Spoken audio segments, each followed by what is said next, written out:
We called it Cheap-erole. It was casserole. It was cheap. That doesn't mean it was bad. Perhaps it was the way my father cooked it, or perhaps it was just because it's the only thing that could feed all six of us, or how much it made. But when we wanted to save money, or simply make a low-cost dinner, we would make Cheap-erole. The main reason why we have such a dish is because during the Depression, with my parents and brothers having to save money for food while also serving 5 people, I wasn't born yet. So they had to improvise meals, figure out what was the cheapest so they could have money for other needs. Eventually, with some culinary knowledge from my dad and mother, on top of experimenting for a few days, they found a combination.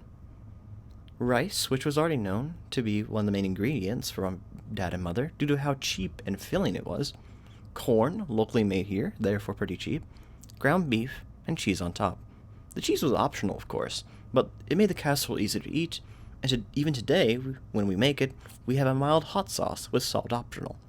It's not the best of meals, but it's the best you can get with cheap ingredients. Better than buying takeout all the time and using a lot of money.